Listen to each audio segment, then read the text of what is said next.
السلام علیکم. وعلیکم السلام ورحمۃ اللہ وبرکاتہ. قاری صاحب دا کم ځای نه زه د سوات نه راغلی یم جی منګورې رحیم آباد نه او هلته کې زموږ کور دی او دغه ځای اوسېدونکی یم. قاری صاحب چلې خو ډېرو ملګرو کې نن ستاسو دستربندي هم ده خو قاری صاحب په دغه کې چې کوم دی وظایف کې دغه سختیانې چې کوم دی دا په څه قسمه یاره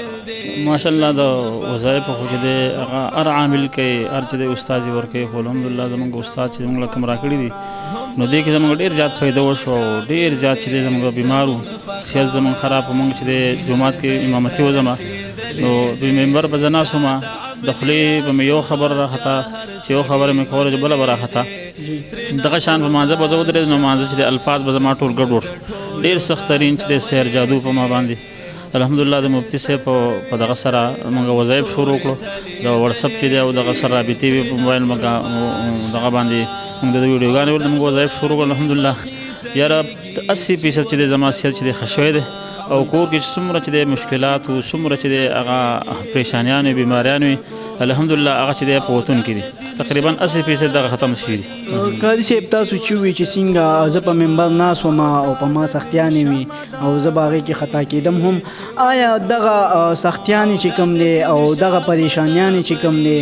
دا د کوم سیډه راځي آیا دا تاسو باندې څوک جادو کوي که نه دا خپله دا جی مفتی صاحب ما ته وی که نه تاسو باندې سحر جادو شوی دی او تور جادو دی ما معلومات مو کړو نو د دې وجې نه زما سره ډېره زیاته پریشاني وه او ډېر زیات ځکه د هر سړي دشمن او چې دی دوست دی که نه علماو هم دي د نورو خلکو هم دي څوک چې دی ښه بیان کوي ښه ښکلی اواز یې ښه ښکلې طریقې سره بیان کوي دغه شان چې دی کاروبار د چا د هر چا حسد ورسره پیدا کېږي. بل قاری صاحب څنګه چې تاسو ویل حسد پیدا کېږي آیا دا کم خلک دي دا خپل ملګري دغه توره جادو سحر جادو کوي که نه دا کفار دي؟ په دې کې خپلوان هم کېدی شي اکثر خپل چې الله پاک چاله یو نعمت ورکړي چاله یو ترقي ورکړي یا چې دی څوک مخکې لاړ شي نو د خپلو په اکثر چې دی هم دغه اکثر چې دی ملګرو کې هم دغه دا ټول هر چا کېدی شي خو داسې لکه دغه چې دی لکه مطلب دا دی لکه د هر چا دشمن کېدی شي څوک په یو جامع کې څوک په بل جامع کې خو ښه دا ده چې سړی خپل وظایف کې د قرآن چې کوم مستند وظایف د قرآن چې د آیاتونه د هغې چې کوم علماو منتخب کړي عاملانو دغه شان علماو په مشرۍ کې دغه شوي نو د هغه په کار دي بل دا جعلي پیر او جعلي چې دی دغه نه پتله په کار نه دي ځکه د خلکو عقیده هم خرابوي او چې دی نور چې دی د دې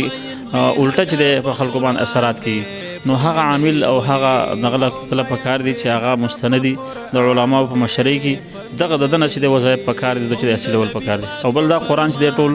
هغې کې الله پاک شفا راګرځولې ده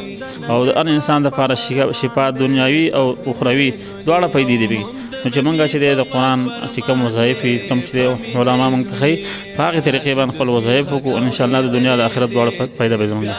ډېره مننه قاری صاحب.